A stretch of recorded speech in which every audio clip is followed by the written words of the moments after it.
On parle souvent de l'énergie de la guérison. Alors, l'énergie de la guérison, pour moi, c'est simplement une énergie de l'univers qui est fluide et qui circule sans discontinuer. En fait, il y a pas de blocage. C'est-à-dire que c'est toujours fluide, ça circule toujours. Là où il y a à un moment donné un blocage, c'est là où il va y avoir une pathologie qui va se créer. Alors, soit un manque d'énergie, soit un blocage mental qui vient euh, justement nous montrer qu'il y a quelque chose qui n'est pas fluide en nous. Je ne pense pas qu'il y ait quelqu'un qui puisse véritablement faire à votre place la guérison. C'est-à-dire que pour moi, c'est toujours nous qui transmutons la problématique qui enclenche la maladie. Donc c'est important à un moment donné d'aller voir ce qui se passe. Quelles sont les parts de vous que vous n'aimez pas? Quelles sont les parts de vous que vous êtes en train de rejeter, que vous jugez?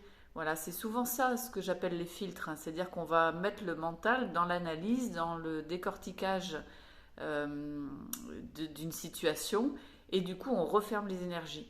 On vient figer, souvent pour se donner raison, c'est non, c'est moi qui ai raison, l'autre a tort, et du coup là on bloque les énergies et c'est plus fluide.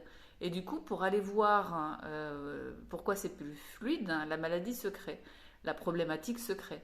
C'est-à-dire que dans la matière, on va venir voir euh, quelque chose qui nous empêche d'eux pour justement aller voir l'inverse. Qu'est-ce qu'on pourrait rouvrir qui nous permet cette fluidité, cette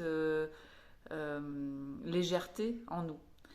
Donc moi j'appelle ça les bloqueurs, c'est-à-dire que ça bloque le cœur ou ça bloque les énergies sur un niveau particulier.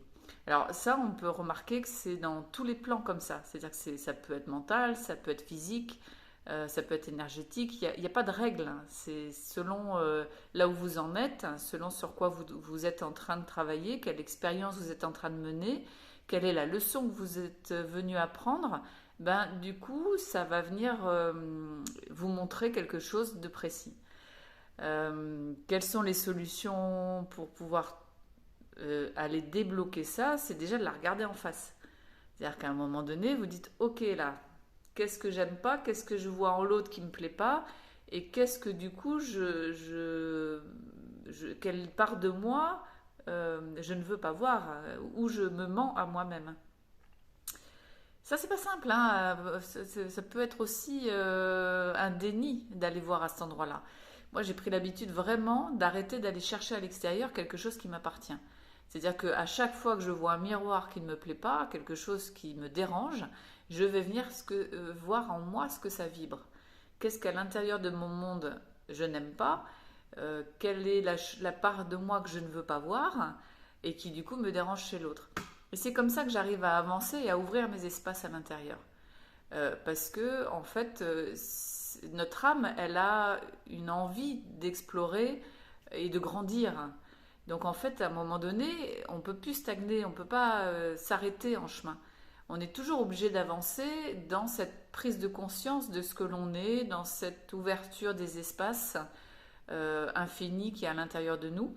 Et la solution qu'on a trouvée sur Terre pour ouvrir ces espaces, c'est de se heurter à ce que j'appelle un bloqueur, à se heurter à quelque chose qui vient nous montrer, en fait, un mur qui vient éclairer quelque chose en nous qui n'est plus juste pour nous, qui est trop figé.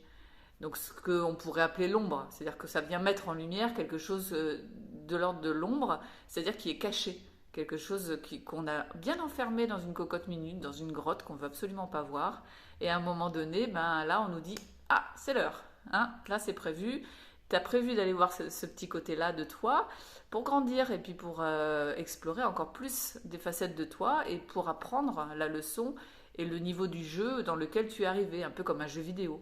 Une fois que vous avez fait le premier plateau, vous avez le gros méchant, et ben là c'est l'ombre qui vient se montrer pour dire bon ben maintenant il faut que tu dépasses ça, et une fois que tu l'as dépassé, tu vas atteindre le niveau d'après. Alors bien sûr c'est toute sa vie, hein, il n'y a jamais de fin. C'est-à-dire qu'on est là pour explorer à chaque fois les niveaux de notre être intérieur. Et en même temps, c'est ça qui est amusant. Mais on n'est pas obligé de le faire en violence, on n'est pas obligé de le faire en force, on peut le faire avec beaucoup de douceur, de compassion pour soi. Arrêter de se juger, de s'analyser, de se critiquer et puis se dire, ok, ok, bon, bah, je vois cette part-là là, qui s'exprime, qu'est-ce qu'elle a à me dire? Quelle est la facette de moi que j'avais pas regardée comme ça? En même temps, on vit dans un monde où il faut toujours être au top, c'est toujours être dans le bien, toujours bien faire. Il y a vraiment une pression sociale, familiale énorme depuis pas mal d'années qui nous ont mis la pression et la croyance qu'il fallait absolument qu'on soit parfait, absolument qu'on aille au-delà, absolument qu'on réussisse, absolument, absolument, absolument. Non, on peut juste être absolument nous, c'est tout. Et absolument nous, ça veut dire bah, regarder toutes les facettes qui s'expriment, toutes les parts qui ont besoin d'être reconnues. Une fois qu'une part est reconnue, elle se repositionne à l'intérieur de nous et en fait tout va bien. C'est-à-dire qu'elle est à sa juste place et elle avance comme ça. Donc prenez ce temps d'écoute, de revenir à l'intérieur de vous comme ça, à l'intérieur, au centre, et de poser les choses. Parce que c'est vraiment dans le percevoir à l'intérieur, quand vous êtes à l'intérieur, dans le percevoir, que vous allez réussir à écouter ces parts de vous. On peut décoder parfois, mais parfois il n'y a pas besoin, on peut juste laisser être et accueillir et observer. Le mental, il observe. Il n'a pas besoin d'analyser tout le temps. Il peut juste observer. Ah, ok.